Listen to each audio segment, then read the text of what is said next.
Hello everyone, it's me again, Cyclops, and today I'm here to bring you a little video that I like to call Nav Mesh Fundamentals.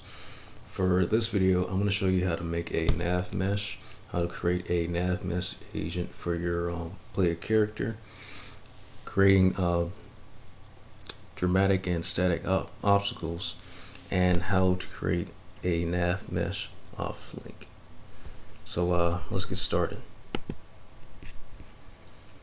So it's pretty actually really easy to make your own nav mesh. I'm gonna show you how to do that real quick. All you have to do is create a empty game object like so. Then go to add components and type in nav mesh and nav mesh or just nav, and look for nav mesh surface. And once you do that, your whole entire surfaces in your, it's not entire, your certain parts of the surfaces in the scene are actually going to turn blue. Now, this is where all your characters and/or characters can move around in the scene. We actually have like a couple settings here. Standard is humanoid, which is pretty much like has like a standard R of like 0.5. and a H of 2, which is really just indicating like how far your character actually can move around, how they can actually just go about in the scene.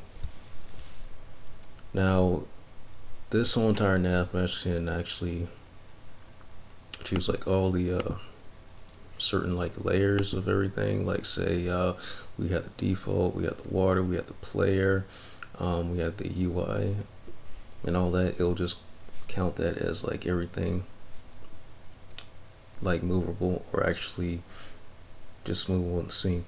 But you can actually click certain parts of that off and it'll actually turn into mix. So like everything else be afflicted, like the default, the transparent off, FX and all that, but the player will be not affected, which is actually what we're actually going to do in this video.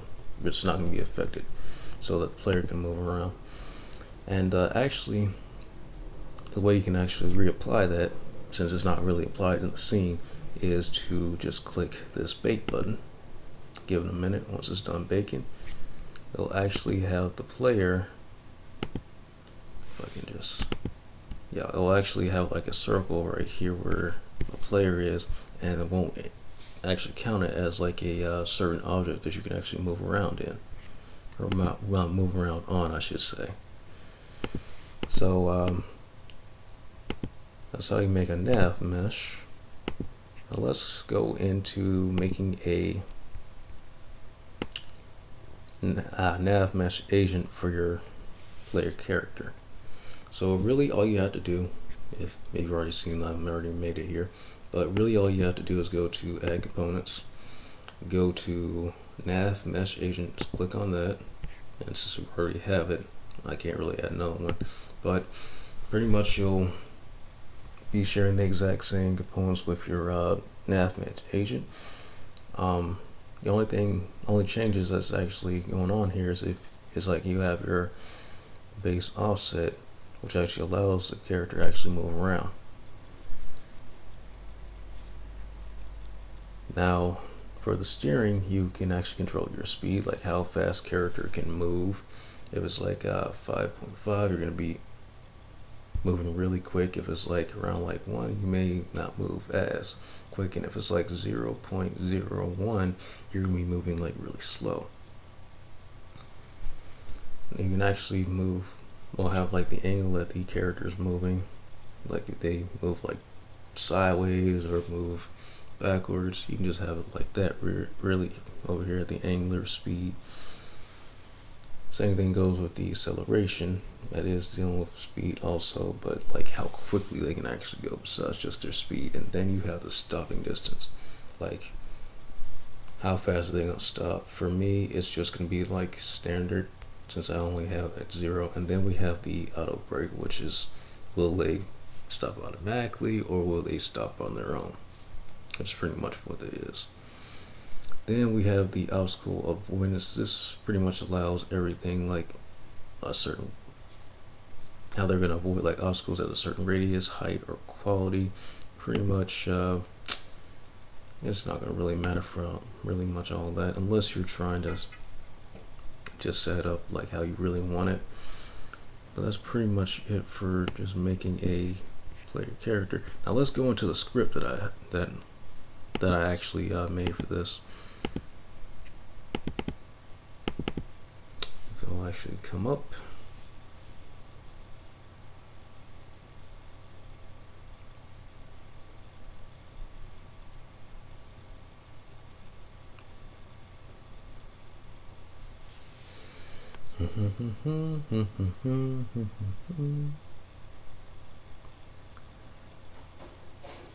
Come on, Visual Studios.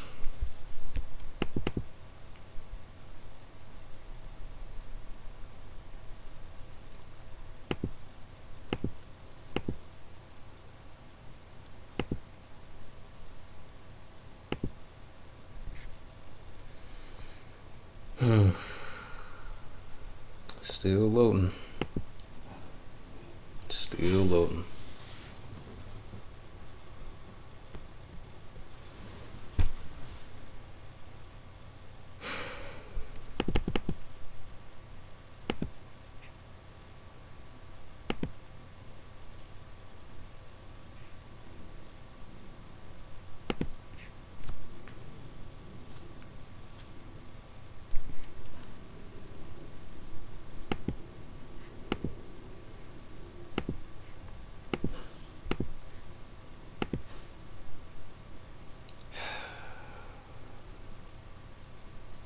Okay, well, it won't actually pop up from here for some reason.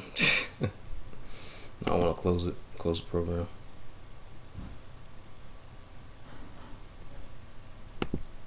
But really, what this player controller script is going to do, since this is pretty much like a mouse-based game, is like pretty much what I like to call it. Pretty much you'll just be using the mouse controller. It's right here. Since we're using the mouse, like I said before, we'll be using the left mouse button, which will be, since in here will be like indication of 0, and then we'll be using the arrays. Pretty much the arrays for this game I'll be using is just to set the mouse's position, which therefore will set the player's position. So pretty much what I have for the physics raycaster is that once the mouse clicks on like a certain part of the scene like this, the player set destination will kick in, and pretty much is like an invisible laser, like pretty much like how a cat usually follows like a laser or something like that.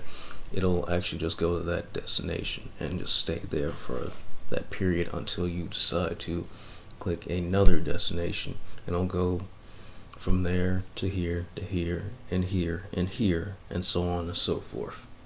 So that's pretty much how all this is going to work. Now once you actually place this into your character, this script right here into your character, you'll have to put in, where is it? You'll have to put in the necessary variables. Let me go back to that.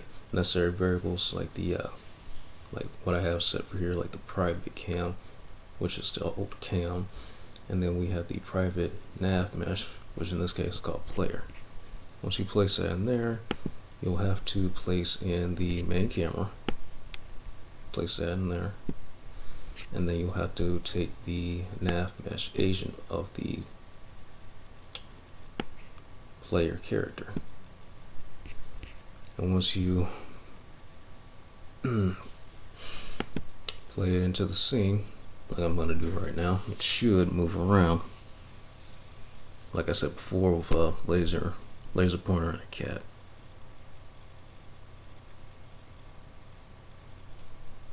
Oh, please just load and please just play.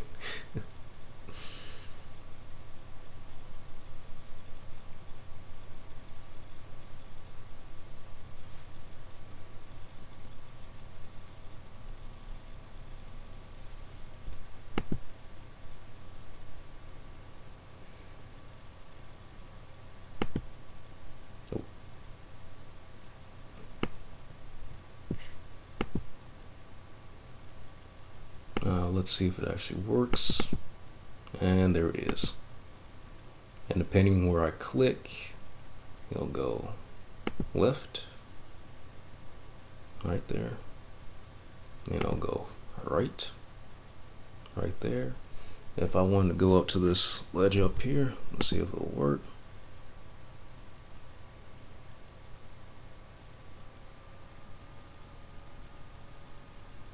It'll go right here on this ledge. So that's how you pretty much make a Nav Mesh agent for your player character as well as a controller script. So now let's go into the obstacles. Now I've already made like a couple obstacles. I've just made like a empty game object right here just to hold the obstacles in, just be a little more organized. And I've made some red spears. Let me see if I can click them on wherever they are. Hang on.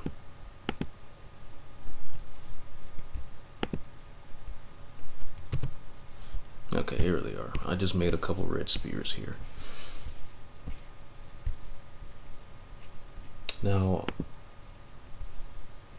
pretty much to have like a Nav Mesh obstacle, all you have to do is just go to Nav and just click on Nav Mesh Obstacle. And since I already have my own on here for all these obstacles, it's not going to take. But pretty much, once these are set on here, your Nav Mesh player will actually indicate that these are like obstacles, like, hey, these things are in my way, I should try and move around. This is actually helping like pretty much both the player and the Nav Mesh itself are indicating that these are actually things you have to move away from, allowing the player to actually just move on its own away from the obstacles, which I'm going to show you here in a minute. I've actually added like a nice little animation for the obstacles just to move like left and right. So let me just show you that. If it'll just load up quickly. Yep, there we go. And I'm gonna try and get past these obstacles, probably get like right behind the spheres here.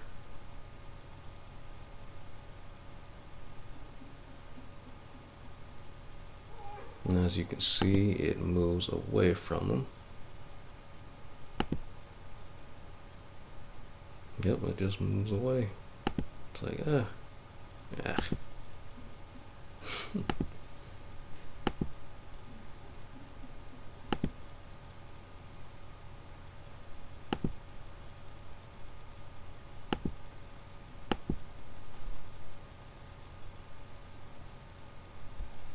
Like so. Yep, just moving away from them.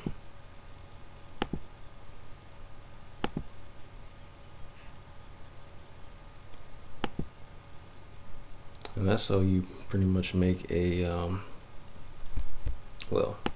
a Nav Mesh obstacle for your obstacles. So now let's get into creating a Nav Mesh off link. Now, depending where you actually set this, it's actually kind of like just a little difficult, but you can do this. Pretty much what you have to do, you just have to create a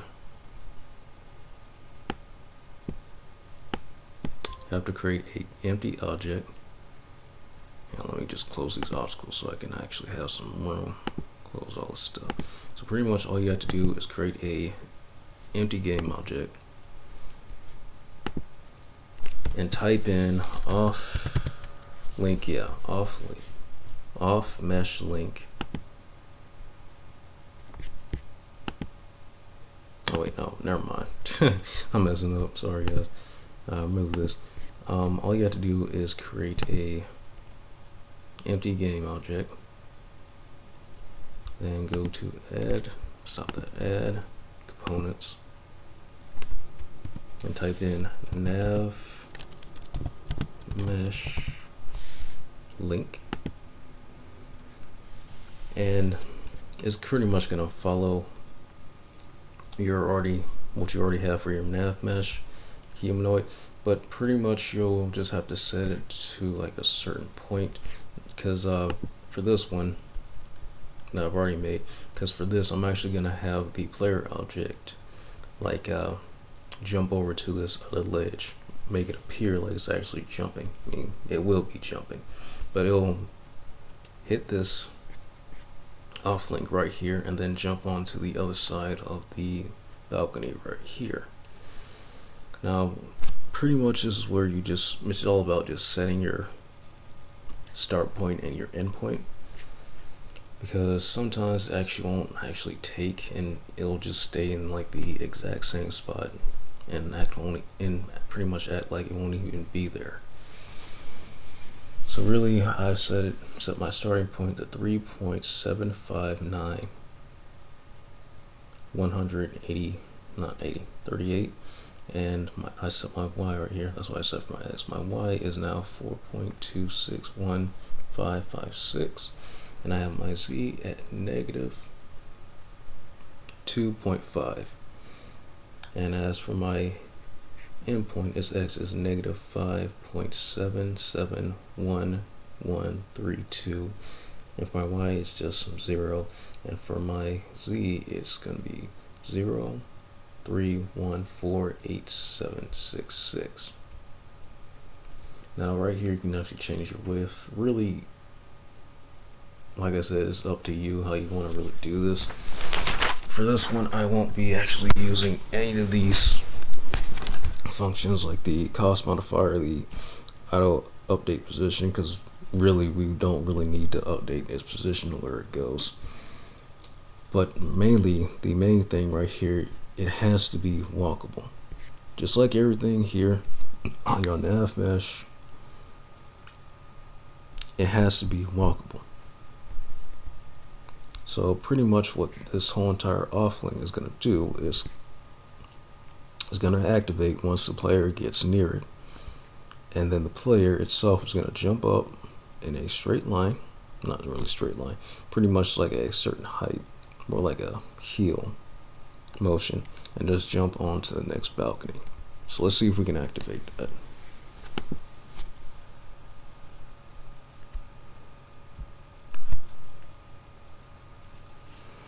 Okay, so let's instruct it to go to the balcony right here. Our player, it should be coming up here in a minute. There we go. And we'll see if he'll actually want to jump. Come on. No, come on, jump. Did it before, come on.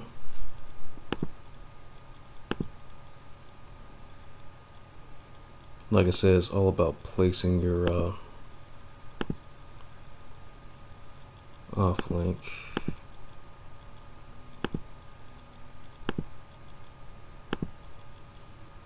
So maybe a little difficult at first.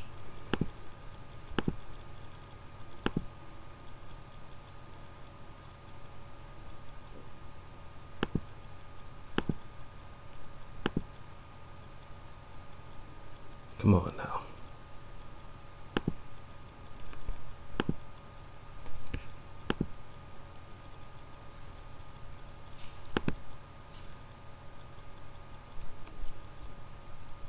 I know why it's not working. I just gotta click the next balcony over. Come on.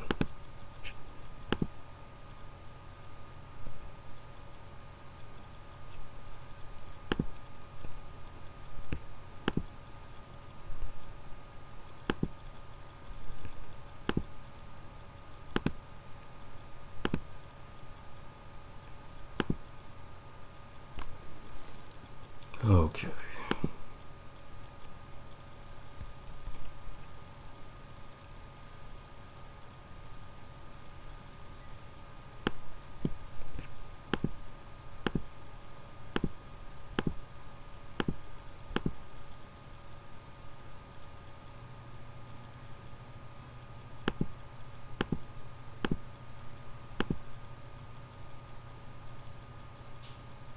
Let me see if I can set it around a little bit. Just gotta.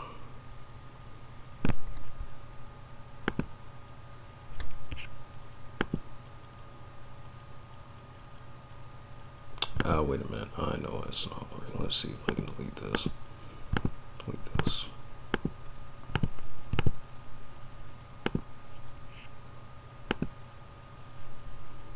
Now let's drag this offset a little closer to the edge so that'll work. Let's see if that worked.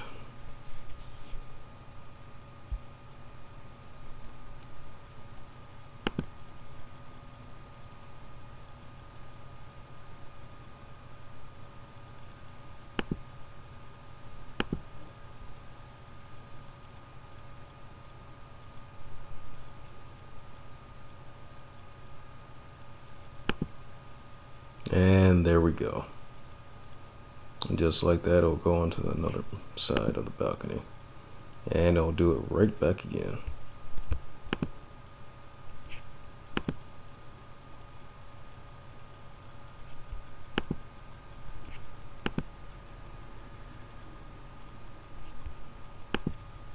But like I said, it's kind of tricky in the fact that it's not really all. Can't really set right for some reason. It'll do it, but it kind of just takes a little bit more of know-how to actually get it to work just the way you want it. But that's pretty much how you really just make like the off link, and then really it's just tinkering everything to make sure that everything is going the way that you want it to be. So that's pretty much the fundamentals of navigational mesh. If you guys want to leave comments on what I should do next, or have any ideas of what I need to do next, or how I can actually improve, let me know in the comments. Like, favor, and subscribe, and I'll see you later.